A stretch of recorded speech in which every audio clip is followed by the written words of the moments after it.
আসসালামু আলাইকুম ভাই, আমরা কি স্টার্ট করব? জি, ইনশাল্লাহ ভাই শুরু করে দেন। আসসালামু আলাইকুম ডিয়ার স্টুডেন্টস। আশা করি সবাই ভালো আছো, সুস্থ আছো। তো আজকে আসলে তোমাদের মনের অবস্থায় মেডিকেল ভর্তি পরীক্ষার শেষ পরামর্শ লেখার ব্যাকগ্রাউন্ডে যে কালার আছে সেই কালারের সাথে খুব ভালো মিলে যাচ্ছে। সময় খুবই অল্প, আর মাত্র 5টা দিন সময় আছে। এই 5টা দিন কত দ্রুত চলে যাবে তোমরা টেরও পাবা না। অলরেডি 7-8 মাস জুড়ে আমরা যে প্রস্তুতি নিচ্ছিলাম সেটার একটা অবসান হতে যাচ্ছে। তবে চিন্তার তো আর অবসান নেই, এই 5 দিন আমাদের মধ্য দিয়ে কি যাবে সেটা আল্লাহই ভালো বলতে পারেন। অনেক দুশ্চিন্তা কাজ করছে, বিশেষ করে এই শেষ মুহূর্তে আসলে সব কিছুই মনে হয় গুরুত্বপূর্ণ। কোনটা ছেড়ে কোনটা পড়বো এরকম একটা দ্বিধা দ্বন্দ্বে থাকার সুযোগ থেকেই যায়। তাই শেষ মুহূর্তের প্রস্তুতির ব্যাপারে তোমাদেরকে কিছু গুরুত্বপূর্ণ পরামর্শ দিতেই আসলে আজকে আমাদের এখানে আসা। আর যেহেতু সময়টা খুবই অল্প এবং প্রতিটি মুহূর্তেই গুরুত্বপূর্ণ, তাই আমরা বেশি সময় নিব না। একেবারে অল্প সময়ের মাঝে তোমাদের জন্য যা কিছু একান্তই না বললে নয় সেটাই আমরা তোমাদের সাথে শেয়ার করার চেষ্টা করব আজকে এই মেডিকেল ভর্তি পরীক্ষার শেষ পরামর্শের এই ওয়েবিনারে। এবং এই ফেসবুকে যারা আমাদের সাথে সংযুক্ত আছো সবাইকে স্বাগতম। আমাদের এই সেমিনারে আমি আছি ডক্টর ওয়ালি। তোমাদের কেমিস্ট্রি ক্লাস নিয়েছিলাম, পাশাপাশি আছে দুজন সেরা ছাত্র আমাদের উদ্ভাসেরই বা উন্মেষেরই। জাতীয় মেধায় প্রথম স্থান অর্জনকারী 2016 সালে রিজভী তৌহিদ শোভ, এবং পাশাপাশি মাহমুদুল হাসান ইউসুফ জাতীয় মেধায় প্রথম স্থান অধিকারী 2017 সেশনের। তো তারা সবাই তাদের এই 5 দিন বা শেষ মুহূর্তে কি অসাধারণ ভাবে প্রস্তুতি নিয়েছিলেন সেই ব্যাপারে তোমাদেরকে আইডিয়া দিবে। এবং আমিও তোমাদেরকে পাশাপাশি গুরুত্বপূর্ণ কিছু অ্যাডভাইস দিব যাতে তোমাদের সেটা এই কয়েকটা দিনে কাজে লাগে এবং শেষ মুহূর্তে তোমরা যাতে সর্বোচ্চটা দিয়ে আসতে পারো সে ব্যাপারে তোমাদেরকে আমরা গাইডলাইন দেওয়ার চেষ্টা করব। তো আসলে এই অল্প সময়ের মাঝে প্রস্তুতিটাতে কিরকম আমরা ভূমিকা রাখতে পারি এটার ব্যাপারে যদি একটু কিছু বলো ইউসুফ। আমি এখন ইউসুফকে মাইক্রোফোনটা নেয়ার জন্য অনুরোধ করব। আসলে আসলে মেডিকেল পরীক্ষা তো তোমাদের অনেক কাছে চলে আসছে আসলে, আর মাত্র 5 দিন আছে। এই টাইমটা আসলে খুব একটা ক্রুশিয়াল একটা টাইম, বলা যায় একবারে লাস্ট একটা প্রিপারেশন নেওয়ার একটা টাইম। তো এই টাইমে যেই টপিকটা তুমি একবার ধরবা, পরে আবার যেটা ধরতে পারবা তার কোনো সিউরিটি নাই, হয়তো বা এটাই হতে পারে তোমার লাস্ট রিভিশন। এই জন্য আসলে এই টাইমটা একটু ভালোভাবে যা পড়া, একটু ইম্পর্টেন্ট যে টপিকস গুলো আছে এগুলো একটু ভালোভাবে দেখে যেতে হবে। তো আহ তো সাবজেক্ট ওয়াইজ হচ্ছে কি, যদি আমি বলি, তো আমি বায়োলজিটাই বলি। তো বায়োলজির জন্য যে টপিকস গুলো তোমাদের ইম্পর্টেন্ট, বা অনেকেই হচ্ছে কি এই টাইমে দ্বিধাদ্বন্দ্বে একটু ভুগতে থাকে, যে হচ্ছে গিয়ে আহ এই টাইমে কি কি টপিকস পড়া উচিত। আলটিমেটলি পুরা বইটা তো আলটিমেটলি আসলে শেষ করা সম্ভব না এই অল্প একটু টাইমে, বা পুরোটা শেষ করে পুরোটা ইফেক্টিভলি মনে রাখাটাও একটু কষ্টকর। কিন্তু কিন্তু তো ইম্পর্টেন্ট টপিকস গুলো যদি আমি বলতে যাই, বায়োলজি থেকে শুরু করি, যদি জুলজিতে আসি, প্রথমে তোমাদের আছে হচ্ছে জীবের প্রকারভেদ যে চ্যাপ্টারটা। ওখানে আমরা জানি যথেষ্ট পরিমাণ প্রকারভেদ রয়েছে এবং তার সাথে হচ্ছে অনেক উদাহরণ রয়েছে।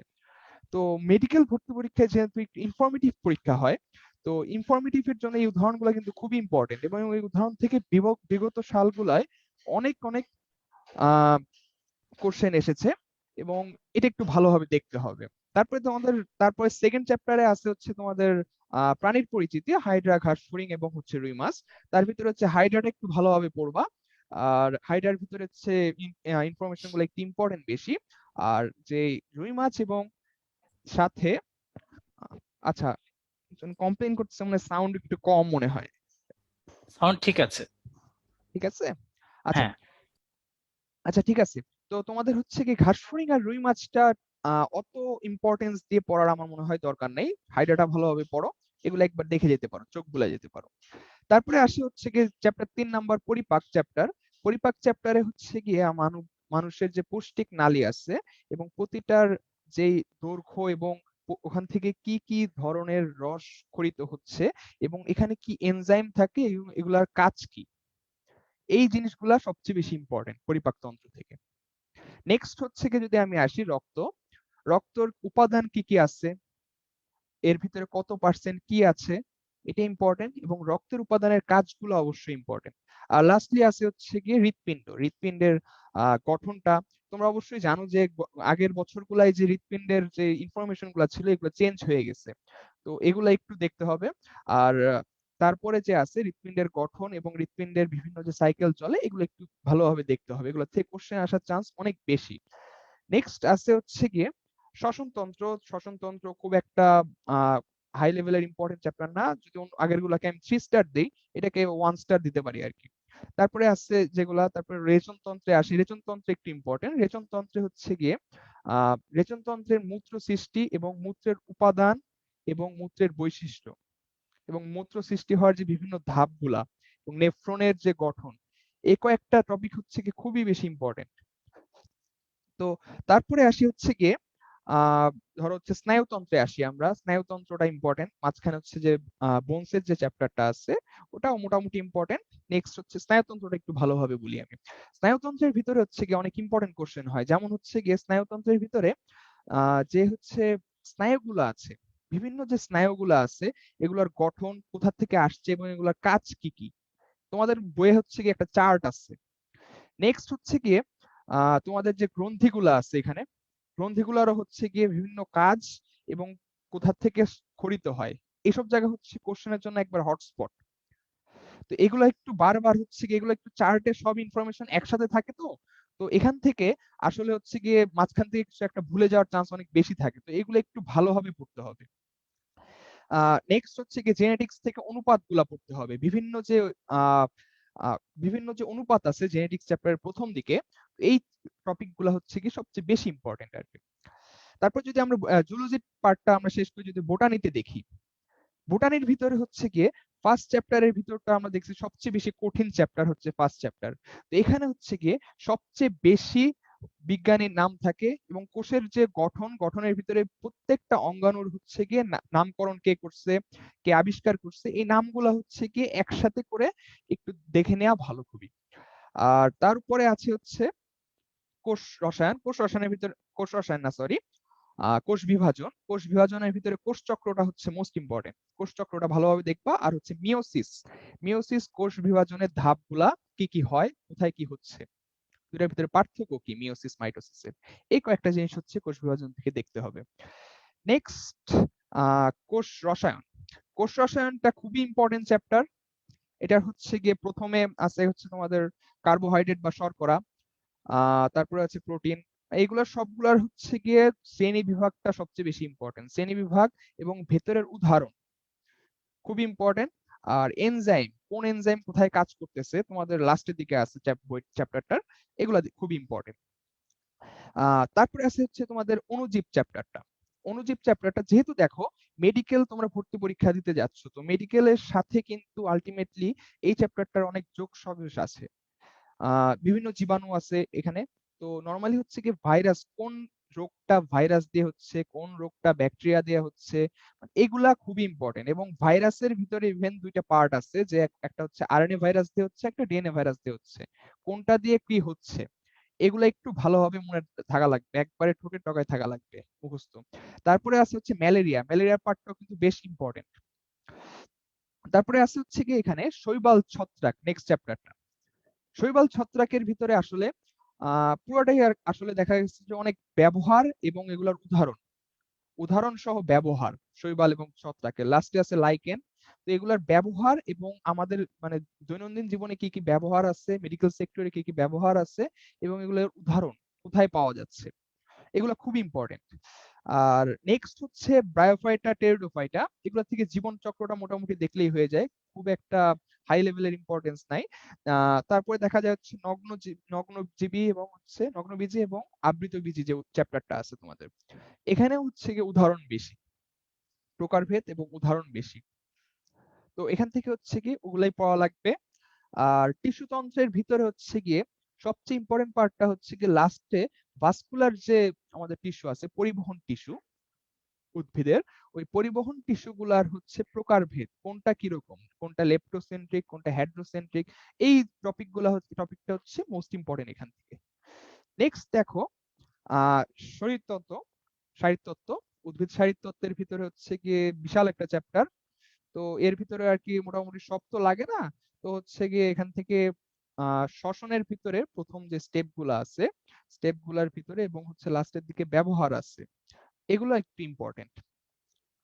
আর তারপরে লাস্টে প্রজনন তন্ত্র, তারপরে জীব প্রযুক্তি, এগুলার ভিতরে হচ্ছে কি জীব প্রযুক্তির ভিতরে কিছু ধাপ আছে, ধাপের ভিতরে হচ্ছে কিছু দেখবে উদাহরণ আছে, এগুলো একটু লাগবে, একটু ভালোভাবে দেখতে হবে ওগুলা। আর প্রজনন তন্ত্রের ভিতরে হচ্ছে প্রজননের যে স্টেপটা আছে প্রথম দিক দিয়ে, এবং পরের দিক দিয়ে হচ্ছে কি অনেকগুলা পার্থেনোজেনেসিস, পার্থেনোকার্পি, এরকম কিছু হচ্ছে গিয়ে এক্স মানে একটু অ্যাবনর্মাল টাইপের প্রজনন তন্ত্র আছে, এগুলা হচ্ছে কি একটু ভালোভাবে দেখতে হবে, এগুলো একটু ভুলে যাওয়ার একটু চান্স থাকে অনেক বেশি।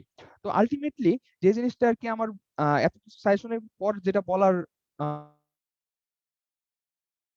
উদ্দেশ্য, সেটা হচ্ছে গিয়ে এই টাইমটা হচ্ছে কি মেইনলি যে জিনিসগুলো একটু ভুলে যাওয়ার চান্স থাকে, যেমন যেমন হচ্ছে গিয়ে একটু ধরা যায়, বলা যায় যে এই জিনিসটা হচ্ছে তুমি পড়ে আসছো কিন্তু পরে হচ্ছে গিয়ে ভুলে গেছো, এই জিনিসটা হচ্ছে, এগুলা হচ্ছে গিয়ে একটু পড়ে যাওয়াটা বেশি ইম্পর্টেন্ট আর কি। তো বায়োলজি তো হলো, এবার হচ্ছে কেমিস্ট্রির জন্য আমরা একটু ওয়ালি ভাইয়ের কাছে যাই। ওয়ালি ভাই, একটু কেমিস্ট্রি নিয়ে যদি কিছু বলতেন ভাই।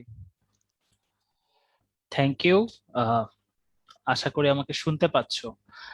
আহ, আমি একটু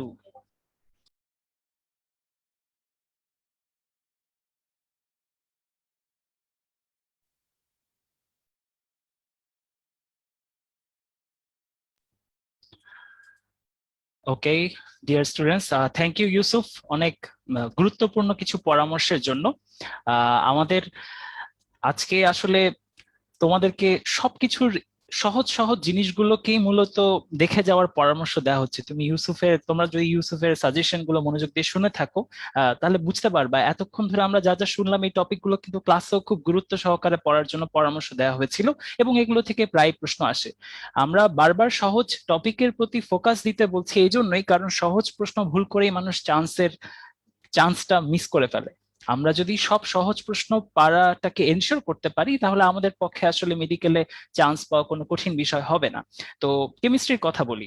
কেমিস্ট্রির 2 পেপার মিলে আমার প্রশ্ন থাকতে পারে হাইয়েস্ট 25, এবং 25-এর মাঝে আমার চেষ্টা করতে হবে যাতে অন্তত মার্কসটা 21-22-এর দিকে থাকে, যাতে আমাদের পজিশনটা ভালো হয় আর কি। যদি আমাদের ভালো পজিশন পাওয়ার ইচ্ছা থাকে, তাহলে আমাদের অবশ্যই এই 25-এর মধ্যে 21-22 পাওয়ার টার্গেট রেখেই পড়াশোনা করতে হবে। পড়াশোনা তো করা শেষ, শেষ মুহূর্তে কি দেখবো এটাই হচ্ছে কোয়েশ্চেন। তাই আমি তোমাদেরকে চ্যাপ্টার ওয়াইজ যদি বলতে চাই, তোমরা ফার্স্টে গুণগত রসায়নের কথা যদি বলি, সেখানে তোমরা কি দেখবা এই মুহূর্তে? এই মুহূর্তে তুমি সব মডেল টডেল পড়ে আসার কোনো সুযোগ নাই। তাই আমি তোমাদেরকে যেটা রিকমেন্ড করব সেটা হচ্ছে, যে তথ্যগুলো পরীক্ষায় আসে এবং আমরা ভুলে যাই এমন তথ্যগুলো দেখার চেষ্টা করব। এটার ক্ষেত্রে তোমাদের সাজেশন হতে পারে বা তোমাদের জন্য অপশন হতে পারে, তোমরা এতদিন যে পরীক্ষাগুলো আমাদের কাছে দিয়ে এসেছো সেখানে এই টপিক থেকে কি কি ভুল করেছো সেগুলো দেখতে পারো। এটা হবে প্রাইম চয়েস যদি তুমি কনফিউজ থাকো কি পড়বা। তবে একান্তই যদি সাজেশন চাও, সেক্ষেত্রে আমি বলতে পারি যে তড়িৎ চৌম্বক মানে ইলেকট্রোম্যাগনেটিক স্পেকট্রামের ক্ষেত্রে যে তরঙ্গ দৈর্ঘ্যগুলো আছে সেগুলো ভুলে যাওয়ার মতো, এবং সেখানকার যে ব্যবহার, অবলোহিত রশ্মির যে ব্যবহার, সেই ব্যবহারগুলো মেডিকেল সায়েন্সের সাথে রিলেটেড, সেগুলো একটু দেখে যাওয়ার চেষ্টা করতে হবে। এছাড়া আমাদের এই চ্যাপ্টারে কিন্তু আমাদের দ্রাব্যতা সংক্রান্ত বিষয় আছে। কোন লবণটি দ্রবীভূত হয়, কোন লবণটি দ্রবীভূত হয় না, এই অংশটুকুতে অনেকে তালগোল পাকিয়ে ফেলে। তাই আমি বলবো শেষ মুহূর্তে একটু দেখে যাওয়ার চেষ্টা করবা যে কোথায় কোন লবণ দ্রবীভূত হচ্ছে, কোথায় দ্রবীভূত হচ্ছে না, বা কোনটি পানিতে দ্রবণীয়, কোনটি পানিতে দ্রবণীয় না, এই অংশটুকু একটু শেষ মুহূর্তে দেখে যেতে হবে। এছাড়া কারো যদি আয়ন শনাক্তকরণে কোনো ডাউট থেকে থাকে, শেষ মুহূর্তে একটু ডাউটস গুলো ক্লিয়ার করে নেওয়ার চেষ্টা করবা, কারণ এখান থেকে প্রশ্ন আসার সম্ভাবনা অনেক বেশি, আর এখানে ভুল হলে বিপদ হবে। তাই এই অংশটুকু একটু দেখে যাওয়ার চেষ্টা করতে হবে। আর শেষের দিকে বিশ্লেষণীয় রসায়নের মাঝে ক্রোমাটোগ্রাফির যে ব্যবহারগুলো আছে, যদি আমাদের কনফিউশন থাকে সেখানে আমরা একটু চোখ বুলাতে পারি।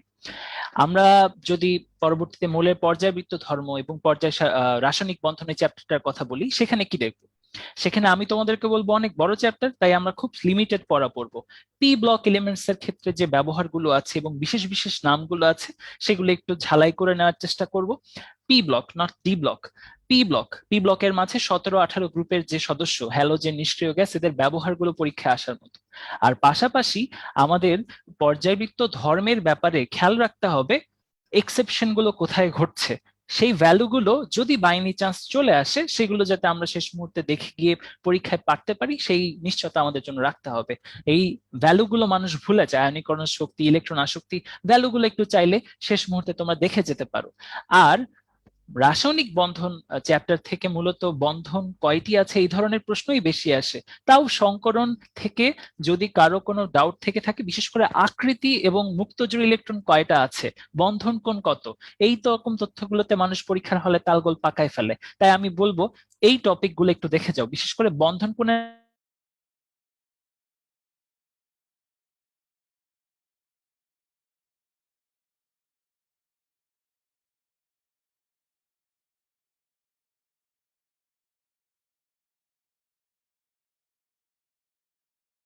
আসসালামু আলাইকুম ইউসুফ ভাইয়া।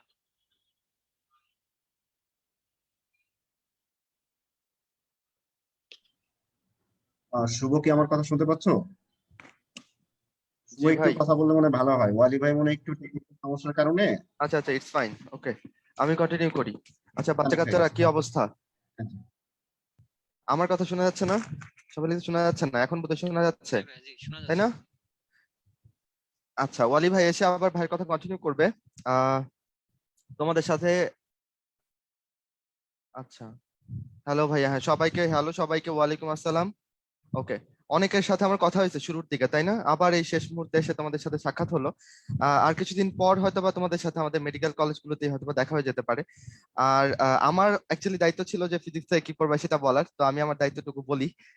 সেটা হচ্ছে যে চ্যাপ্টার ওয়াইজ তোমাদের অনেক কোশ্চেন, তাই না? আচ্ছা, আস্তে আস্তে চেষ্টা করবো এগুলোর উত্তর দেওয়ার। তোমরা একটু অপেক্ষা করো। ওই যে স্ট্রেস রিলেটেড, তারপর টেনশন টেনশন এগুলো নিয়ে আমরা কথা বলতে আসছি। প্রকৃত অর্থে ধরো আমাদের সাথে তোমরা অনেকে এমন থাকতে পারো যে আগে তেমন ভালো মতো পড়ো নাই। আহ শেষ সময় যে কি করা যায়, এই সময়ে কিভাবে পড়ে একটু পরীক্ষাটা ভালো করা যায়, এই আশা নিয়ে অনেকে আমাদের সাথে আসো। ওদের জন্যই বেসিক্যালি আসলে বলা যে কি পড়তে হবে না পড়তে হবে। আর যারা একদম প্রথম থেকে খুবই হার্ড ওয়ার্কিং, খুবই চেষ্টা করে যাচ্ছ, ডেফিনেটলি ওদের কাছে আর নতুন করে বলার কিছু নাই। আমাকে শোনা যাচ্ছে? হ্যাঁ ভাইয়া শোনা যাচ্ছে তো। আচ্ছা আচ্ছা, ওকে ফাইন। শোনা যাচ্ছে। আচ্ছা, তো তোমরা অলরেডি বুঝে গেছো যে ফিজিক্স থেকে কি পড়বা, কি পড়তে হয় না পড়তে হয়। অনেক পরীক্ষা দিচ্ছ যারা প্রথম থেকেই আর কি মেডিকেল প্রিপারেশন নিচ্ছ। তারপরে ধরো আমি যদি বলি তাহলে হচ্ছে পয়েন্ট আকারে যে জিনিসগুলো আছে ওগুলো পড়বা। তারপর হচ্ছে ছোটখাটো ম্যাথ যেগুলো আছে এগুলো করবা। আর হচ্ছে দাগানো লাইন গুলো পড়লেই হয়ে যায়। কেমিস্ট্রির মতো, বায়োলজির মতো ফিজিক্স অতটা সময় দিতে হয় না। ছোট্ট একটা রুটিন যদি আমি তোমাদেরকে বলতে চাই, আচ্ছা, ছোট্ট একটা রুটিন যদি বলতে চাই তাহলে ধরো আজকে হচ্ছে 27 তারিখ, তাই না? 28, 29, 30, 31, ধরো এই 4 দিন। তো তুমি এই 4 দিনে একটা একটা রিভাইজ তুমি শেষ করবা, এই টার্গেটটা নিয়ে নাও। কেমন? আজকে রাতে কিছুটা এগিয়ে রাখবা, আর বাকি 4 দিন একটা রিভাইজ শেষ করে তারপর হচ্ছে 1 তারিখটা একান্তই তোমার রাখবা। আর হচ্ছে 2 তারিখটা তোমার পরীক্ষাই। তো এই 4 দিনে কেমন করে শেষ করা যায়, তুমি ধরো এমন করে প্ল্যান করো যে কালকে ধরো তুমি ফিজিক্সের ধরো সহজটা দিয়ে শুরু করলা। কেমন? ধরো ফিজিক্সটা শেষ করলা আহ আজকে রাতে পড়লা, কালকে ধরো সন্ধ্যা বা রাত 8টার মধ্যে শেষ করে ফেললা। তারপর কেমিস্ট্রিটা হাতে নিয়ে ফেললা কালকে রাত, এবং পরদিন পুরোটা কেমিস্ট্রি পড়লা। তারপরের দিন হচ্ছে বায়োলজি পড়লা। শেষের দিন হচ্ছে মানে 1 তারিখে তুমি ধরো জিকে ইংলিশটা একটু দেখলা, বা অন্য তোমার যেটা পড়তে ইচ্ছে করে, সরি 31 তারিখে। আর 1 তারিখে একান্তই তোমার ফ্রি রাখো। 1 তারিখে ধরো তোমার যেগুলো যেগুলো কনফিউশন লাগবে, যেগুলো যেগুলো দেখতে ইচ্ছে করবে সেগুলাই শুধু দেখবা। আর সত্যিকার অর্থে আমরা দূর থেকে বসে বলে দিতে পারবো না আসলে তোমার কোথায় প্রবলেম আছে, কোথায় তোমার ঝামেলা আছে। তো তুমি কি করবা, বইটা হাতে নিবা। কেমন? এখন তোমার কাজ হচ্ছে শুধু দাগান লাইন পড়া। এখন বইয়ের চিপা চাপা সব পড়ে জ্ঞানী হওয়ার কোনো দরকার নাই। এখন আমাদের এনশিওর করতে হবে, ওয়ালি ভাই বলছে যে সোজা প্রশ্নগুলো যেন আমরা ভুল না করি। সোজা প্রশ্ন না পেরে আমরা চান্স মিস করি, দ্যাটস দ্য ভেরি ট্রু। মানে এটা তোমার মানতেই হবে। তুমি যদি সোজা প্রশ্ন পারো তুমি চান্স পেয়ে যাবা, এরপর কঠিন প্রশ্নগুলো পারলে ভালো জায়গায় চান্স পাবা। তাকে আমাকে চান্স এনশিওর করতে হবে, রাইট? তো আমরা এই জন্য দাগানো লাইনগুলো পড়ে যাব। এখন হচ্ছে বিভিন্ন প্রান্ত থেকে অনেকের সাথে আমার কথা হয়, অনেকে আমরা বলে ভাই এই কি পড়তেছি আর ভুলতেছি, পড়তেছি আর ভুলতেছি। তো আমি খালি সবাইকে একটা কথাই বলতে চাই, আমাদের সাথে প্রায় 2.6K মানুষ আছো, সবার ক্ষেত্রে এই কথাটা সত্য। আমি জানি এখানে কেউ একজনও বলবে না যে ভাই আমার পড়তে দারুণ ভালো লাগতেছে, তাই না? আমি পড়তেছি, আমার সব মনে থাকতেছে, এটা একজনও বলবে না। ইভেন আমি, ইউসুফ বা ওয়ালি ভাই এখানে বসে আছি, আমাদের পুরনো স্মৃতি যদি আমরা মনে করি, আমরা হয়তো অ্যাডমিশন একটা ভালো রেজাল্ট করছি, কিন্তু পরীক্ষার আগে আমাদেরও ভালো লাগে না, বিশ্বাস করো। তোমরা যে অনুভূতির মধ্যে দিয়ে যাচ্ছ, আমরা ঠিক সেই অনুভূতির মধ্যে দিয়ে গেছি, এবং একসময় ভাবছি যে কবে এটা থেকে মুক্তি পাবো, কবে মুক্তি পাবো। এই যে এখন মুক্তি পাইছি, এখন তোমাদেরকে সেই অভয় বাণী শোনাচ্ছি, একদিন হয়তো বা তোমরা পরবর্তী প্রজন্মকে অভয় বাণী শোনাবা, তাই না? এটাই, বুঝতে পারছো? আর এই ভয়টা লাগবে, এটাই স্বাভাবিক। তুমি একজন নর্মাল মানুষ, তোমার ভেতরে আবেগ অনুভূতি কাজ করবে, এটাই স্বাভাবিক। পরীক্ষার আগে সবারই টেনশন লাগবে, খারাপ লাগবে, কিন্তু তোমার কাজ কি? আমি আবার বারবার বলতেছি, তুমি পড়ে যাবা। হ্যাঁ, তুমি পিছনের সব পড়া মনে করতে চাইবা না, তোমার তো মস্তিষ্ক, তুমি তো কম্পিউটার না, একবারে সব মনে করতে চাইলে কেমনে পারবা বলো? তো আমি অ্যাকচুয়ালি ধরো যদি যেটা পড়তেছি ওটাতে ফোকাস রাখবা, খালি পড়ে যাবা। পরীক্ষার হলে 4টা অপশন থাকবে তোমার, তাই না? আশা করি পড়ে গেলে, দেখে গেলে, ওটা যদি আসে পরীক্ষাতে তুমি পারবা। কেমন? এই কনফিডেন্সটুকু নিজের মধ্যে রাখতে হবে, নয়তো তোমার জন্য কঠিন হয়ে যাবে, বুঝতে পারছো? তো তোমার কাজ কি এখন? তোমার কাজ খালি দাগানো লাইন পড়ে যাওয়া। আর যেটা করতে পারো, আগের পরীক্ষার প্রশ্ন থাকলে এগুলার তুমি ভুলগুলা দেখতে পারো। তোমরা যে মডেল টেস্ট দিলা, এখানে তুমি একটু এইগুলার একটু পোস্টমর্টম করো না, দেখো না কোথা থেকে ভুল করো তুমি। ওই ভুল ভুল জায়গাগুলোতে একটু বইটা উল্টা উল্টা দেখো, কারণ ওইখান থেকে আসলে আবার তুমি ভুল করবা, না আবার আসলে আবার ভুল করবা। তা ওইটাকে তুমি যদি ধরো, যেমন এতক্ষণে ইউসুফ, ওয়ালি ভাই ওরা অনেকগুলো টপিক বলছে, তো ওই টপিক গুলো থেকে কমনলি প্রশ্ন থাকে, একদম থাকেই, বুঝতে পারছো? এখন এইখান থেকে তুমি কিছু একটা ভুল করতেছো। যেমন ধরো ওয়ালি ভাই একটু আগে শুনলাম, যতটুকু মনে আছে আমার, ওই কি বলে, দ্রাব্যতার ক্ষেত্রে বলে কোনটা বেশি দ্রবণীয় হবে, কোনটা কম দ্রবণীয় হবে, তাই না? একটা এই যে ক্রমোটম দিয়ে, বা ধরো অক্সো অ্যাসিডের সক্রিয়তা, কোনটা সক্রিয়তা বেশি হবে, কোনটা কম হবে। আমি এখন পড়াইতে চাইলে তো পড়ানো হয়ে যাবে, তো পড়াইতে চাইতেছি না, বাট বলতে চাইতেছি এগুলো কমনলি প্রশ্ন তোমরা দেখছো এবং ওইখানেও আসবে। এখন ধরো তোমার এখানে দুর্বলতা আছে, তাই না? তুমি তো এমন না যে বই পড়ো নাই কখনো, তুমি একটু সময় নিয়ে ওইটাকে কমপ্লিট করে ফেলো না, তোমার দুর্বলতা গুলোকে এই 3-4 দিনে একটু কাটাও। ওই দুর্বলতার জায়গা থেকে 3টা-4টা প্রশ্ন আসলে, এবং এটা যদি তুমি পেরে ফেলো, তাহলে কি হলো, এটা তোমার জন্য একটা বেনিফিট হইলো, বুঝতে পারছো? আর যেগুলো সোজা প্রশ্ন, এগুলো তুমি পারতেছোই, যে টপিক তোমার আয়ত্তে আছে সেটা তুমি পারতেছো, এটাকে একটু দ্রুত সময়ের মধ্যে দেখে ফেলো, খালি দাগানোর লাইনগুলো তাড়াতাড়ি দেখে ফেলো, আর প্রবলেম গুলো আইডেন্টিফাই করে ওইগুলো একটু ভালো মতন দেখার চেষ্টা করো, কেমন? আর যেগুলো বেশি বিদঘুটে জিনিস, দরকার নাই এই শেষ সময় এসে ওইগুলো নিয়ে বেশি নাড়াচাড়া করার, কেমন? তা আমার হচ্ছে এখনকার এই যে ধরো, কালকে হচ্ছে 28 থেকে 31 পর্যন্ত, এইটা হচ্ছে আমার তোমাদের প্রতি সাজেশন। কি করবা তাহলে? আমি বলছি যে কোন দিন কি পড়বে, এটা তোমার মতো করে সাজায় নাও, বাট এখানে একটা একটা সুন্দর একটা রিভিশন তুমি দিয়ে ফেলো। এখন বলবা ভাই একদিনে 2টা বই কেমনে পড়বো? ওই যে বললাম, অমন করেই পড়তে হবে। দেখো যে কোথায় কোথায় প্রবলেম আছে, উল্টায় উল্টায় যাও, সব পেজ উল্টায় যাও, যেগুলো পারো ওইগুলো ফাইন, তোমার কনফিডেন্স আছে, তুমি উল্টায় যাও, কেমন? আর যেগুলো পারবা না ওইটা ভালো মতো পড়বা। আচ্ছা, আর হচ্ছে আর কি, ইউসুফ, তুই কিছু যোগ করবি এখানে আমাদের পরবর্তী কি নিয়ে কথা বলা? তোমাদের প্রশ্ন দেখি, দাঁড়াও।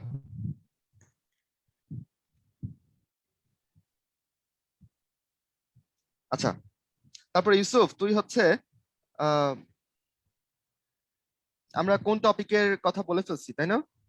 এক্স্যাক্টলি, টাইম ম্যানেজমেন্ট নিয়ে ইউসুফ তুই যদি একটু ওদেরকে একটু যদি ইন্ট্রোডিউস করতি, টাইম ম্যানেজমেন্টটা কেমন করে করবে। কারণ আমরা ইউসুফ চান্স পাওয়ার পরে আমরা বিভিন্ন জায়গায় দেখছি যে ইউসুফ আসলে 35 মিনিটেই খুব ভালো পরীক্ষা দিয়ে ফেলছিল, এবং সেম অ্যাজ মি, আমার ক্ষেত্রেও এরকমই ছিল, বুঝতে পারছো? আমিও 35 মিনিটে প্রথম 100টা দেখে ফেলছি, তাই না? এবং তোমাদের এরকমটাই করতে হবে। বাকিটা ইউসুফ বরং এটা করুক, ইউসুফ ঘড়ি টড়ি নেওয়া থেকে শুরু করে একটু বাকিটাও ওদের ক্লিয়ার করে দেয়, অনেক প্রশ্ন এই ব্যাপারে। Thank you. আচ্ছা, টাইম ম্যানেজমেন্টটা আসলে খুবই ইম্পর্টেন্ট এখানে। ফার্স্টলি হচ্ছে গিয়ে আহ, তোমার যখন তুমি কোশ্চেন পেপারটা পাবা, তখন ফার্স্টলি তোমার হচ্ছে গিয়ে তোমার একটা কাজ করা লাগবে, সেটা হচ্ছে রেজিস্ট্রেশন নাম্বার, এগুলো পূরণ করা লাগবে। কিন্তু তো রেজিস্ট্রেশন নাম্বারটা পূরণ করার সময় অবশ্যই ভুল করা যাবে না। তো তোমার মোট টাইম হচ্ছে গিয়ে 60 মিনিটস, তার ভিতরে তোমার 5 মিনিটের মতো, প্রায় 5 মিনিটের মতো অবশ্যই হচ্ছে রেজিস্ট্রেশন নাম্বার এগুলাতে, তারপর খাতা দেওয়া, এগুলাতে হচ্ছে চলে যাবে আলটিমেটলি।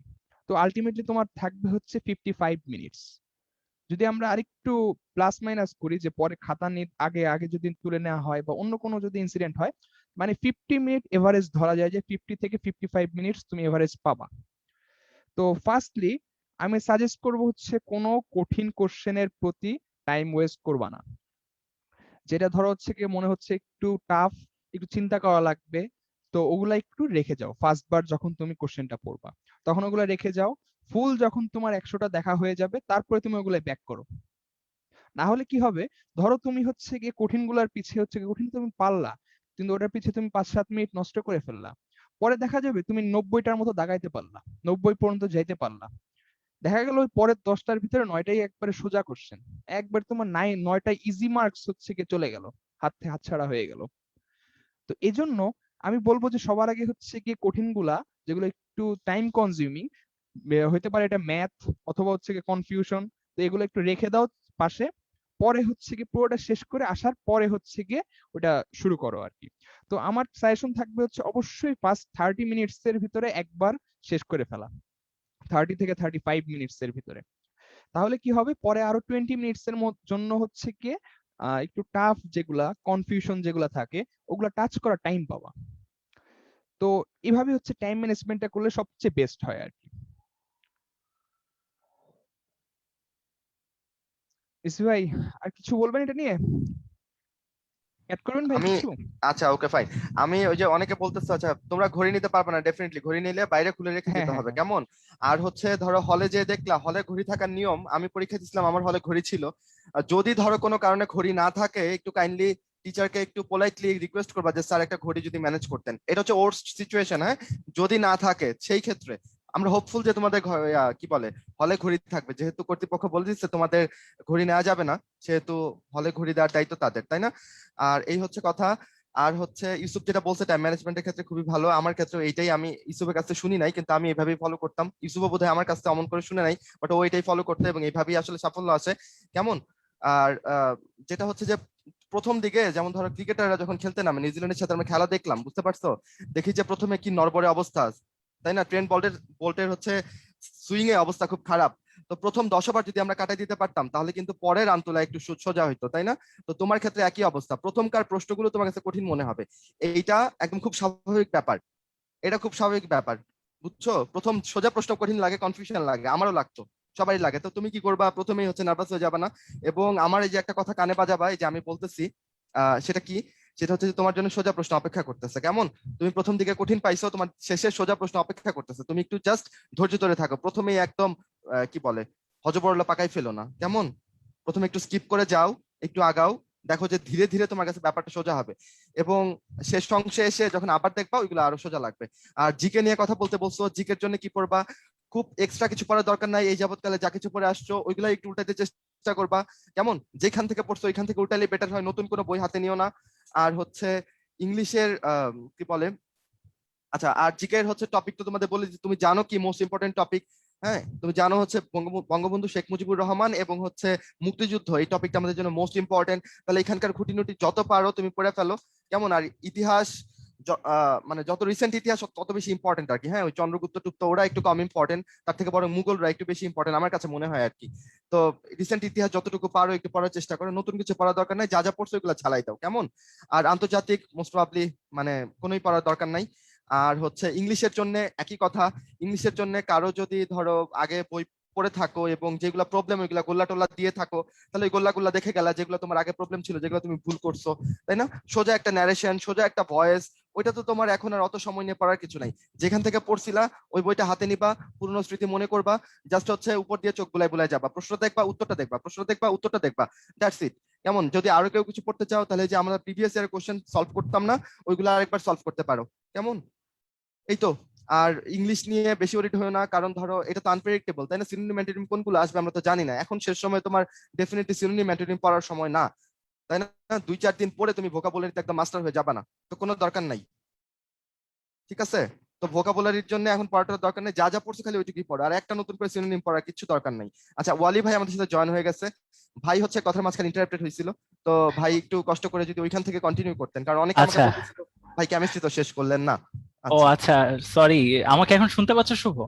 হ্যাঁ হ্যাঁ আমি শুনতে পাচ্ছি। আচ্ছা, আমাকে একটু রিমাইন্ড করে দিতে পারবা আমি ঠিক কতটুকুতে গিয়ে আটকা পড়ে গিয়েছিলাম, মানে আই মিন ফ্রিজ হয়ে গেছিলাম?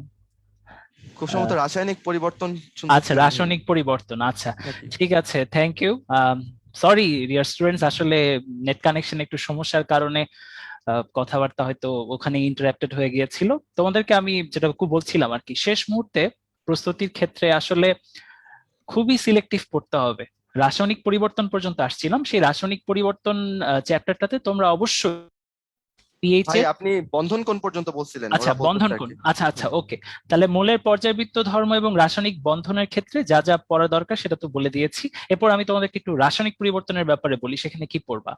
রাসায়নিক পরিবর্তন চ্যাপ্টারটাতে মূলত আমাদের লাস্টের দিকে যে পিএইচ এর ভ্যালুগুলো আছে সেই পিএইচ এর ভ্যালুগুলো দেখে রাখতে হবে, এবং তাপীয় পরিবর্তন তাপীয় পরিবর্তনের যে শেষের দিকে কিছু গুরুত্বপূর্ণ মান আছে সেগুলো একটু দেখে রাখতে হবে, কারণ এগুলো পরীক্ষার আগে না দেখলে আমরা ভুলে যাব। আর শুরুর দিকে যে অংশগুলো আছে, কে পি কে সি যা রিলেটেড বিষয় আছে সেগুলোকে ইগনোর করতে পারো আপাতত সময়ের জন্য। আর অবশ্যই আরেকটা চ্যাপ্টারের কথা বলি, পরিবেশ রসায়ন। এই চ্যাপ্টার থেকে তোমরা শেষ মুহূর্তে কি দেখবা? আমি যদি স্টুডেন্ট হইতাম তাহলে আমি শেষ মুহূর্তে দেখতাম অবশ্যই লাস্টের দিকে গ্রিন হাউস গ্যাস সংক্রান্ত যে পার্সেন্টেজ গুলো দেয়া আছে সেগুলো দেখে রাখার চেষ্টা করতাম। এবং ডব্লিউএইচওর ভ্যালু, এগুলো আমার একেবারেই মনে থাকতো না। আমি শিওর তোমাদেরও হয়তো এরকম অবস্থা।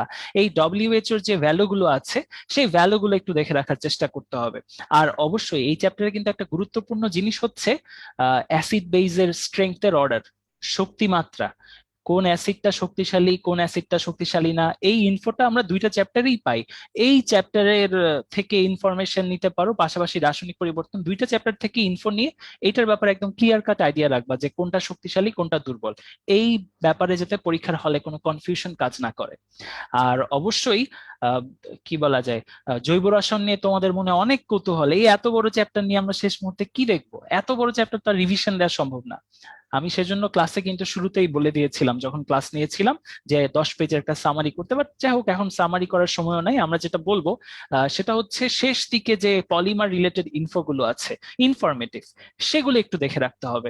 আর পাশাপাশি তোমরা বিক্রিয়া যদি একান্তই পড়তে চাও, আমি বলবো যত স্পেশাল নামের বিক্রিয়া আছে, সেটা বিজ্ঞানীর নামেই হোক বা ইংরেজি কোনো নামের সাথে মিল রেখেই হোক, স্পেশাল বিক্রিয়াগুলো দেখে রাখতে পারো যদি তোমাদের প্রয়োজন হয়। আর এছাড়া একটা জিনিস দেখতে ভুলবা না, সেটা হচ্ছে শনাক্তকরণ।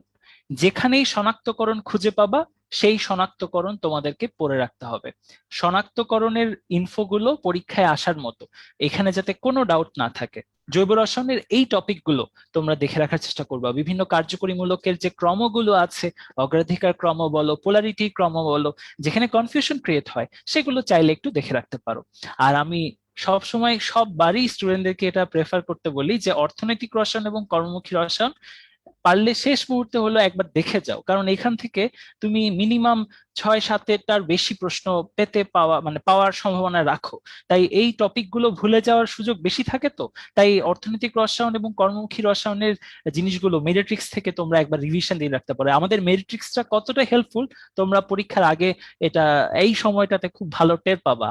তোমরা অবশ্যই সামারি বইতে অনেক কিছু দেখতে অসুবিধা মনে হলে মেরিট্রিক্স থেকে পারলে এই দুটো চ্যাপ্টারের ইম্পর্টেন্ট ইনফোগুলো একটু দেখে নেওয়ার চেষ্টা করবা। তো তোমাদের আসলে উপদেশ দেওয়া অনেক সহজ, আমরা চাইলেই অনেক কিছু পড়তে বলতে পারি, বাট পড়াটা অনেক কঠিন। এই সময়টাতে নার্ভাসনেস কাজ করে, কি পড়বো না পড়বো সবসময় একটা ডাউট কাজ করে। সবচেয়ে ভয় লাগে পরীক্ষার হলে আমি কি করব। পরীক্ষার হলে এই 1 ঘন্টা আমাদের কিরকম ভাবে কাটানো লাগবে সেই ব্যাপারে তোমাদেরকে একটু আইডিয়া দেওয়া খুব দরকার। এবং আমি মনে করি ইউসুফ তোমাদেরকে এই ব্যাপারে খুব ভালো একটা আইডিয়া দিতে পারবে। ইউসুফ, তুমি একটু এই পরীক্ষার হলের 1 ঘন্টা আমরা কিভাবে কাটাতে পারি, দাগানোর ক্ষেত্রে আমাদের স্ট্র্যাটেজি কি হতে পারে, সেটার ব্যাপারে একটু স্টুডেন্টদেরকে গাইডলাইন দাও। আহ এটা নিয়ে ভাই আমি একটু আগেই কথা বলছি আর কি, যে কয়টা মানে কিভাবে টাইম ম্যানেজমেন্টটা করবে। আর পরীক্ষার হলের যে মেইন যে বিষয়টা, সেটা হচ্ছে কি অবশ্যই অবশ্যই নার্ভ ধরে রাখতে হবে। মানে একটা ভুল হয়ে গেল, মানে একটা পারা জিনিস ভুল হয়ে গেল, পরে ওটা নিয়ে হচ্ছে কি বেশিক্ষণ আর কি চিন্তা করা যাবে না, যে আমার তো একটা পারা জিনিস আমি ভুল করে ফেলছি, আমার কি হবে এবার। এই টেনশনটা সবার ভিতরে আসে, আমি তো ভুল করে ফেলছি, এবার আমার কি হবে। ঠিক আছে? তো এই জিনিসটা কখনোই মাথায় নেওয়া যাবে না, কারণ দেয়ার আর লটস অফ কোশ্চেন, আরো অনেক কোশ্চেন আছে। ওইটার ভিতরে সবাই ভুল করবে, সবাই কোনো না কোনো পারা জিনিস ভুল করে। তুমি পরীক্ষার হলে যাওয়ার আগে আমাকে একটা জিনিস খুব হেল্প করতো, তোমাদের আমি শিখাই দেই যে জিনিসটা। তোমাদের পরীক্ষার হলে ঢোকার আগে তোমরা একটা জিনিস মেন্টালিটি সেট করে রাখবা, যে তোমরা হচ্ছে কি ধরো তিনটা থেকে পাঁচটা হচ্ছে কি তোমরা পারা জিনিস ভুল হবে তোমাদের। এর মানে এই না যে তোমরা পারা জিনিস ইচ্ছা করে ভুল করে আসবা, জিনিসটা হচ্ছে গিয়ে তোমার মাথায় রাখবা যে 3টা থেকে 5টা যদি তোমার পারা জিনিস ভুল হয় তাও কোনো সমস্যা নেই, এটা নর্মাল। তাহলে তোমার ভিতরে প্রেশারটা দেখবা একটু কমে যাবে।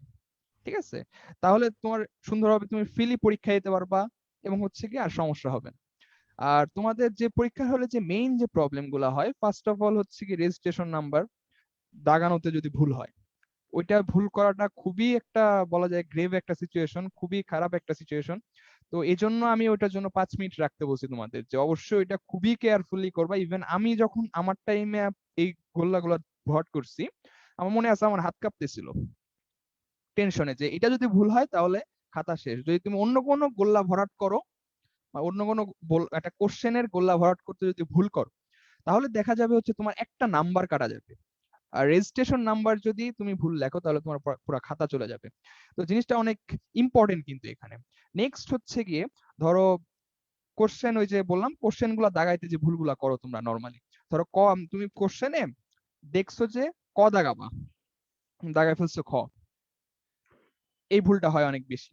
তো খুবই ভালোভাবে দেখে নিবা যে তোমার কারেক্ট আনসারটা কোনটা এবং তুমি আনসার শিটে কি দাগাচ্ছ। আর তারপরে আরেকটা জিনিস যে ভুল হয় সেটা হচ্ছে সিরিয়াল ভুল হয়। এটা আরো খুবই ক্ষতিকর হয়। যেটা সিরিয়াল ভুলটা কিভাবে হয় দেখো, তুমি একটা ধরো কোশ্চেন এটা লিভ করতেছো, ধরো 7 নম্বর কোশ্চেনটা তুমি লিভ করতেছো, এটা তুমি পরে দাগাবা এসে। তো তোমার পরের কোশ্চেনটাকে 8 নম্বরটা অবশ্যই দাগানো উচিত, যে আমি 8 নম্বর থেকে আবার দাগানো শুরু করব।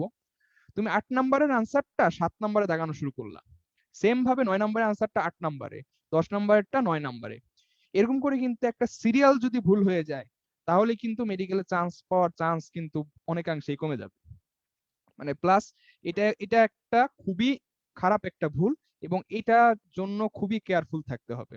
তো এই জিনিসগুলো নিয়ে একটু কেয়ারফুল থাকতে হবে। আর আর আবার নার্ভ ধরে রাখতে হবে, মাথা কুল ডাউন, কুল কুল থাকতে হবে, এবং কোনো প্রকার হচ্ছে গিয়ে অযথা টেনশন করা যাবে না। টেনশন তো অবশ্যই হবে, একটা ইম্পর্টেন্ট একটা পরীক্ষা, অনেক ইম্পর্টেন্ট পরীক্ষা, অনেকে সারা জীবনে সাধনা। তো এই ইম্পর্টেন্ট পরীক্ষার জন্য টেনশন অবশ্যই হবে, কিন্তু অত্যাধিক টেনশন করা যাবে না। তো এই হচ্ছে কি মোটামুটি বলা যায় তুমি পরীক্ষা হলে কি করবা আর কি। Thank you Yusuf. ওর গুরুত্বপূর্ণ পরামর্শগুলো আশা করি তোমরা সবাই কাজে লাগানোর চেষ্টা করবা। খুবই গুরুত্বপূর্ণ টপিকগুলো আসলে ও টাচ করে গেছে, ইম্পর্টেন্ট জায়গাগুলো যেগুলো প্রায় স্টুডেন্টরা ভুল করে ফেলে। এইসব সিরিয়াল মিস্টেকের কারণে কিন্তু অনেক এলিজিবল চান্স পাওয়ার যোগ্য মানুষও কিন্তু তার সুযোগটাকে হাতছাড়া করে ফেলে। তাই এ ব্যাপারে আমাদের সর্বোচ্চ সতর্কতা বজায় রাখতে হবে। আর অতিরিক্ত সতর্কতা বজায় রাখতে গিয়ে আবার মেন্টাল প্রেশার যাতে বেড়ে না যায়, যেটা নার্ভ ধরে রাখার কথা বলেছে ইউসুফ, তোমরা অবশ্যই সেটা ফলো করার চেষ্টা করবা। বাট সর্বোপরি সুস্থ থাকতে হবে। 5টা দিন সময় আছে, আমরা যাতে কোনোভাবেই অসুস্থতার আশেপাশেও না যাই, আল্লাহর কাছে সৃষ্টিকর্তার কাছে প্রার্থনা চাইতে হবে এবং নিজেকে অবশ্যই সর্বোচ্চ সতর্কতা বজায় রাখতে হবে। একদম রিল্যাক্সড ওয়েতে এই কয়েকটা দিন তোমাদেরকে কাটাতে হবে, এবং শেষ মুহূর্তে পরীক্ষার আগের দিন যাতে কোনো প্যানিক কাজ না করে।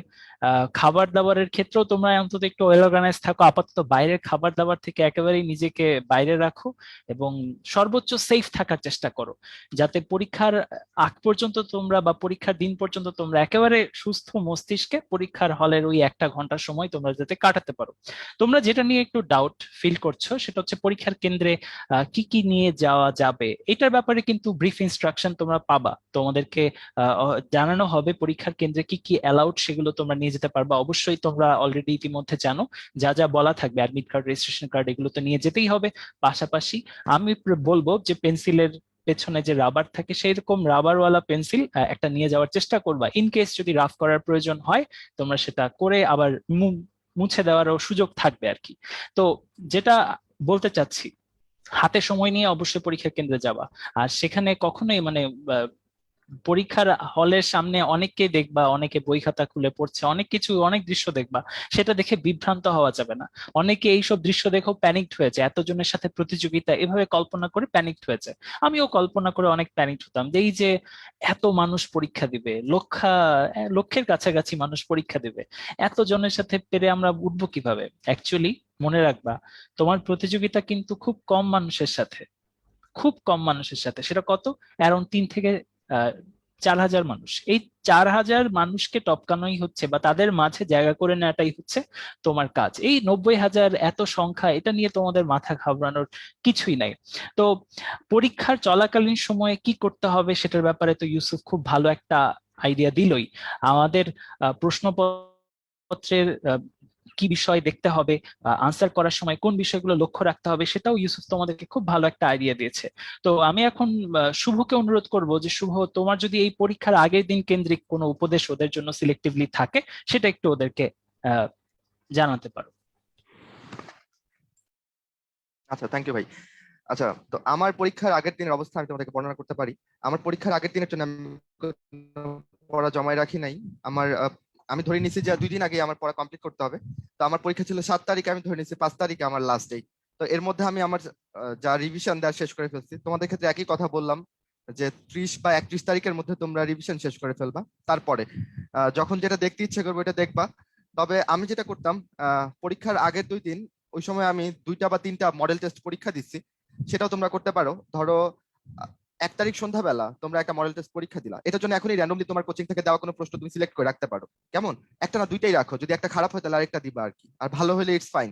এটা কেন একটু ধরো এই যে ব্যাটসম্যানরা ক্রিকেট খেলতে নামার আগে দেখবা একটু নেটে খেলে আসে, তাই না? হ্যাঁ, তুমি এরকম একটু খেলে গেলে আর কি। ধরো এই কয়েকদিন কোচিং এ তুমি পরীক্ষা দিতেছো না, এটার জন্য যদি একটু জড়তা কাজ করে সেটাও একটু কেটে যাবে আর কি। আর খারাপ নাম্বার পেলে মন খারাপ করবে না, আরেকটা পরীক্ষা দিবা, কেমন? আর ওইটাতে খারাপ পাইলে মন খারাপ করবে না, কারণ সামনের পরীক্ষা, তৃতীয়টা তোমার ভালো হতে যাচ্ছে। আচ্ছা, তারপর সবাই বলে আগে আগে ঘুমিয়ে যাওয়ার জন্য, এটা খুব কঠিন একটা কাজ। তোমার যেটা নৈমিত্তিক অভ্যাস সেটাই তুমি মেনটেন করবা। ধরো কেউ 12টা 1টার দিকে ঘুমাও, ওই তখনই ঘুমাও। বাট কথা হচ্ছে যেন 5 ঘন্টা 4-5 ঘন্টা ঘুম এনশিওর করা যায়। যেমন আমি 2-2.5 ঘন্টা ঘুমাই গেছি। তো সকালবেলা কেউ ডাকতে হয় না, নর্মালি আমি ঘুম পাগল মানুষ, কিন্তু সকালবেলা কাউকে ডাকতে হয় না, আমি এমনি এমনি উঠে গেছি। তো উঠে একটু নামাজ টামাজ পড়ে নিতে পারো, এটা তোমাকে মেন্টাল স্ট্রেংথ দিবে, কেমন? আচ্ছা, তারপর হচ্ছে নামাজের আগে তাহলে উঠে নিলা, নামাজ টামাজ পড়ে একটু কিছু খেয়ে যাবা, কেমন? সকালবেলা একদম কিছু না খেয়ে যাওয়াটা মোটে কোনো মানে ভালো কোনো সিদ্ধান্ত না। আর হাতে সময় রেখে যেতে হবে। ধরো তোমার পরীক্ষা কেন্দ্র থেকে তোমার বাসা যদি দূরে হয়, তাহলে ইটস বেটার যে তুমি 8:30 8:30 8:30 আগে বেরোয় যাও, কেমন? এবং চেষ্টা করো 8:45-র আগে তুমি হলে থাকার জন্য, কারণ ধরো 9:15 বাজে বা 9:20 বাজে তুমি স্টিল রাস্তায়, এইটা তোমার হচ্ছে দেখবা মনকে একদম উথাল পাথাল করে দিচ্ছে, এবং শেষ মুহূর্তে তোমার পরীক্ষার মধ্যেও একটা কেমন কেমন ব্যাপার কাজ করবে। তার থেকে বরং একটু আগে চলে যাও, কেমন? আগে চলে যে একটু জনবিচ্ছিন্ন থাকো, মানুষের সাথে কথা বলার দরকার নাই। বইপত্র নিয়ে যাবো? উত্তর হচ্ছে না, নিয়ে যাবা না। কারণ বইপত্র নিয়ে গেলে তোমার সবকিছু দেখতে ইচ্ছা করবে, পরীক্ষার আগ মুহূর্ত পর্যন্ত দেখতে ইচ্ছা করবে। তুমি তো রাত্রে শুয়ে পড়বা, তোমার মানে পড়ার স্কোপ শেষ, ধরে নিবা যে তোমার বই সবাই নিয়ে নিচ্ছে, কেউ একজন নিয়ে নিচ্ছে, আর তুমি পড়তে পারবা না, তাই না? সকালবেলা যদি কিছু মনে হয় একটু এটা পড়ি, হাতে সময় আছে, উল্টাইতে পারো তোমার ইচ্ছা অনুযায়ী, কিন্তু পরীক্ষা হলে বই না যাওয়ার দরকার নাই। আর যদি হঠাৎ করে মনে পড়ে যে এই প্রশ্নটা যেন কি হবে, তুমি ধরে নাও এটা আসবে না, কেমন? আচ্ছা, আর যদি একান্তই ধরো মনে হয় যে এটা মানে কি হবে তোমার মনে পড়তেছেই না, আমার মনে হয় যে অপশন দেখলে তোমার ঠিকই মনে পড়তো, যেহেতু প্রশ্নটা তুমি মনে করতে পারছো, 4টা অপশন দেখলে তোমার মনে পড়তো, অপশনগুলো হয়তো বা হাতের কাছে নাই, এই জন্য তোমার মনে পড়তেছে না। তো জোর করে কিছু মনে করার দরকার নাই, খুব ধীর স্থির থাকবা, কারোর সাথে কথা বলবা না, সকালবেলা কারো শুভেচ্ছা বাণীর জন্য অপেক্ষা করবা না। দরকারও নাই কারোর সাথে কোনো কথা বলার, কারণ হচ্ছে ধরো তোমার বান্ধবী কিংবা কিংবা তোমার বন্ধুর কিংবা তোমার কোনো আত্মীয় কিংবা রিক্সাওয়ালা মামার কিংবা তোমার পরীক্ষা হলে কোনো স্যারের কোনো একটা কটু কথা তোমার মনে কিন্তু জিদ ধরাই দিতে পারে, তাই না? তোমার কিন্তু এই কি বলে মনের অবস্থাটাকে ডাউন করে ফেলতে পারে, সেটা তোমার পরীক্ষায় প্রভাব ফেলতে পারে। তার থেকে বেটার বোবা হয়ে যাওয়া, কেমন? যাওয়ার আগে বাপ মার কাছে দোয়া চেয়ে যাবা, এই আর কি। আমার কথা কি শোনা যাচ্ছে ঠিকঠাক? হ্যাঁ, ক্লিয়ারলি শোনা যাচ্ছে। আচ্ছা আচ্ছা, ওকে। আর আর কি কিছু কি মিস করলাম আমার মনে পড়তেছে না, এইটাই, রাত্রেবেলা ঘুমায়ও। কারণ আমার হ্যাঁ, হ্যাঁ। পরীক্ষার সব থেকে লম্বা সময়টা ছিল হচ্ছে 9:30 থেকে 10টা। কারণ হচ্ছে আচ্ছা, আমার যেটা ছিল আমার ক্ষেত্রে 9টার সময় আমি কেন্দ্রে ঢুকাইছিল মেডিকেল কলেজে, 9:30টার সময় আমাদের একদম ক্লাসরুমে ঢুকাইছে, কেমন? তো এই সময়টাতে ওয়ালি ভাই যেটা বলছে একদম অনুভূতিগুলো হুবহু মিলে যায়। আমারও, আমি তো পরীক্ষাতে অনেক ভালো করছিলাম, ফার্স্ট হয়েছিলাম। এখন কথা হচ্ছে আমারও মানুষজনকে দেখে মনে হয়েছে যে আমি ওদের কিছু পারি না, ওদের ওদের মুখে হাসি দেখে আমি ভীষণ নার্ভাস হয়ে যাচ্ছিলাম। এই মুহূর্তে এসে কেমনে হাসতেছে ওরা, কেমনে ওরা অন্যের সাথে গল্প করতেছে, কারণ কি জানো? কারণ ওরা সবাই তোমার মতো মেডিকেল ভর্তি কোচিং করে নাই, ওদের সবার মাথার উপর চাপ নাই, ওরা ভার্সিটি কোচিং করে ইঞ্জিনিয়ারিং কোচিং করে পরীক্ষা দিতে গেছে, হইলে হবে না হলে নাই, তাই ওরা এমন প্যারালাইজ থাকতে পারতেছে। তোমার একটু টেনশন লাগবে, এটি স্বাভাবিক। তো ওদের দেখে তুমি কনফিউজড হবে না। মানে অধিকাংশেরই অন্তঃসার শূন্য, বাইরে বাইরে জিজ্ঞেস করে বন্ধু এটা কি হবে, ওইটা কি হবে, সেটা কি হবে, শুনে মনে হবে তুমি তো কখনো শুনো না এইগুলা, তুমি তো কোনোভাবে এগুলা পারবা না, এগুলা পরীক্ষাতে আসলে। কিন্তু আসলে ওইগুলো আসবে না কখনো, এগুলো আসলে লোক দেখানো, হ্যাঁ। আচ্ছা, আর পরীক্ষার হলে হচ্ছে ধীর স্থির ভাবে স্যারদের যে ডিরেকশন সেগুলো একটু শুনবা। এবার তোমাদের প্রশ্নপত্র কি বলে ওয়েমারটা ছিটতে হবে, এটা নিয়ে অনেকেই এমন নার্ভাস হয়ে যাচ্ছ।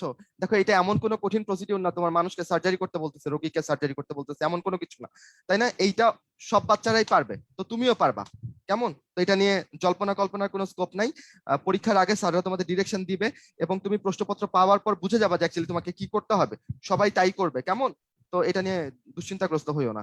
আর হচ্ছে পরীক্ষার আগে গলা শুকায় যায়, আমার শুকায় গেছে, বুঝতে পারছো? তো সাথে পানি নিতে পারো, বাট আবার পানি যদি চোখের সামনে থাকে তাহলে একটু পর পর খেতে ইচ্ছে করে, আমার কাছে আর কি এরকম মনে হয়। তাহলে পানিটা নিলে কষ্ট করে পরীক্ষার আগে খেয়ে একটু বেঞ্চির নিচে রেখে দিবা, যেন তোমার চোখের আড়ালে থাকে, নয়তো পরীক্ষার মধ্যে মনে হবে একটু পানি খাই, তুমি কর্ক খুলবা, তুমি পানি খাবা, আবার কর্ক লাগাবা, এখানে তুমি 30 সেকেন্ড 1 মিনিট সময় নষ্ট করবা, কি দরকার বলো, তাই না?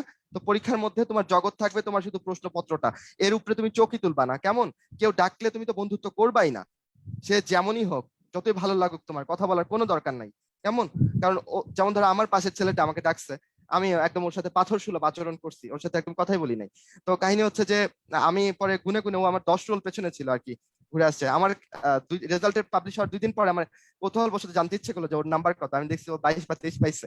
আমি ধরো ওকে 10টা প্রশ্ন বলে দিলাম, ও ধরো 32 33 পাইতো, ওর তো কিছু আসে যায় না, তাই না? কিন্তু আমি এটা বলতে চাই, যদি আমি কিছু মিস করতাম তাহলে আমার অনেক কিছু আসতে যেত। তো কারোর সাথে বন্ধুত্ব করার কোনো দরকার নাই, এবং এখানে সেট থাকবে যে এত নাম্বার কত এটাও বলা যাবে না।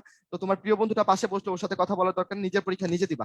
আর আপাতত কিছু মনে পড়তেছে না, ওয়ালি ভাই আপনি যদি আবার একটু থ্যাংক ইউ শুভ। তুমি অনেক গুরুত্বপূর্ণ পরামর্শ দিছো। আসলে শেষ মুহূর্তে কারোর সাথে বন্ধুত্ব করতে যাও না, এটা খুবই গুরুত্বপূর্ণ পরামর্শ আমার কাছে মনে হয়েছে। আর কেউ আবার এইটা ভাইবো না যে বদদোয়া দিয়ে দিলে কেমন হবে। এই যে দেখো, বদদোয়া তো পাইনি, ফার্স্ট হয়ে বসে আছে। সো নিজেরটা আসলে সবচেয়ে বেশি প্রায়োরিটি দিতে হবে। আর এখন উদ্ভাসের ম্যানেজমেন্টের ভাইয়া তোমাদেরকে ফাইনাল সলিউশন বুকের ব্যাপারে এবং ওয়েমারটার ব্যাপারে, যেটার ব্যাপারে তোমাদের সবচেয়ে বেশি কৌতূহল, সেটা কিরকম হবে সেটার ব্যাপারে একটু তোমাদেরকে ব্রিফিং দিবে। ভাই আপনি চাইলে স্টার্ট করতে পারেন। জি ভাইয়া, ধন্যবাদ। আমাকে দেখা যাচ্ছে? হ্যাঁ ভাইয়া, ক্লিয়ার। আচ্ছা, আমি দুইটা জিনিস একটু শেয়ার করব। অলরেডি চ্যাট বক্সে অনেকে এটা নিয়ে কোশ্চেন করতেছিল যে এটার ইম্পর্টেন্সটা কেমন।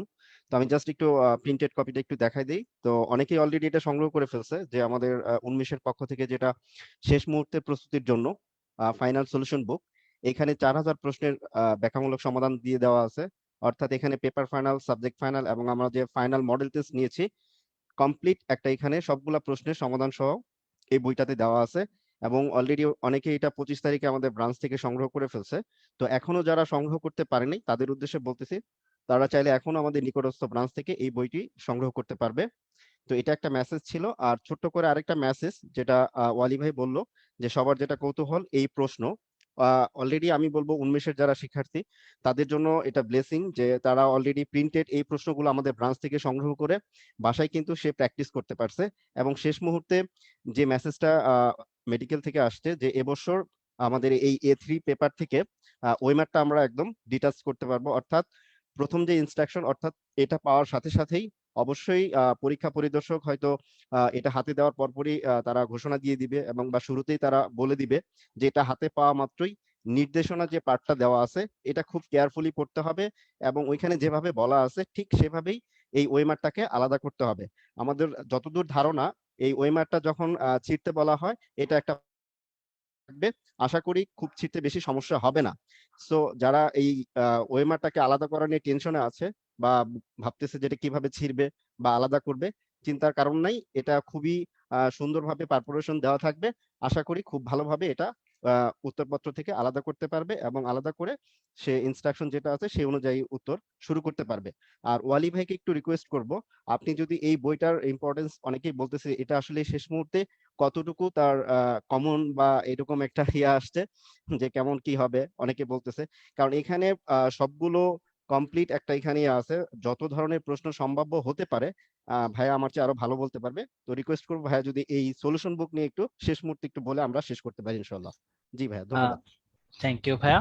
অ্যাকচুয়ালি এই মেডিকেল ভর্তি সলিউশন বুকটা আমি দেখেছি। এটার ব্যাপারে যেটা তোমাদেরকে আমার আইডিয়া দেওয়া দরকার সেটা হচ্ছে, তুমি শেষ মুহূর্তে কি পড়বা এটার ব্যাপারে যদি ইনডিসিশনে থাকো, এক পাশে সলিউশন বুকটা রাখবা, আরেক পাশে এই যে তোমার physics first paper second paper, chemistry first paper second paper, বায়োলজির ক্ষেত্রে ফার্স্ট পেপার সেকেন্ড পেপার, সবগুলো বই পাইল আপ করবা।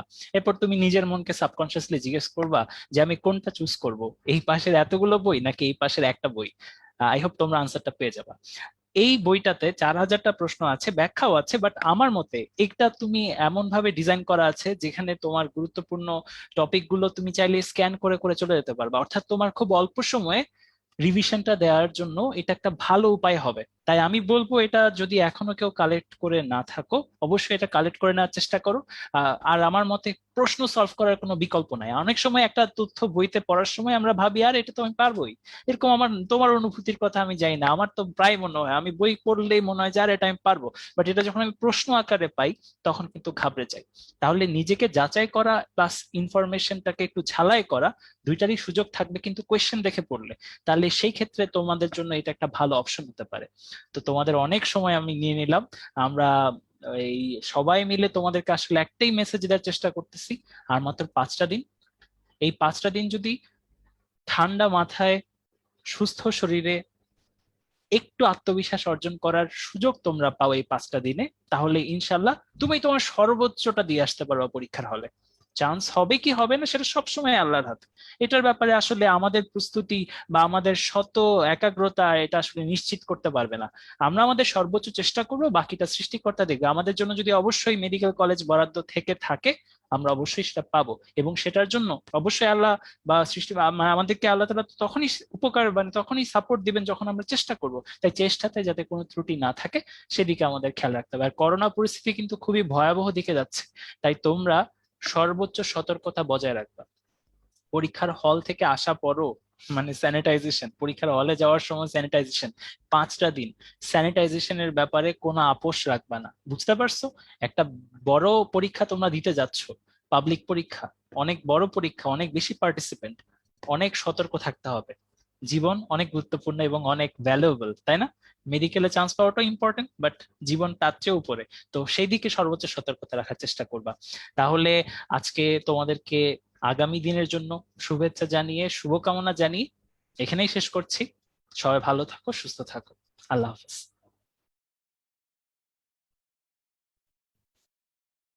ধন্যবাদ ভাইয়া, আপনাকেও। আপনারাও ভালো থাকবেন, সুস্থ থাকবেন। আল্লাহ হাফেজ।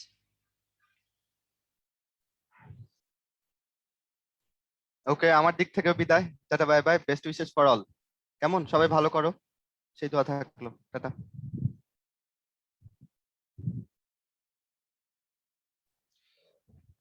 সবার জন্য ইনশাল্লাহ শুভকামনা, এবং ইনশাল্লাহ দেখা যাবে যে আমাদের মেডিকেল কলেজে তোমাদের হয়তো সাথে হয়তো দেখা হয়ে যেতে পারে ইনশাল্লাহ। দোয়া রইলো সবার জন্য।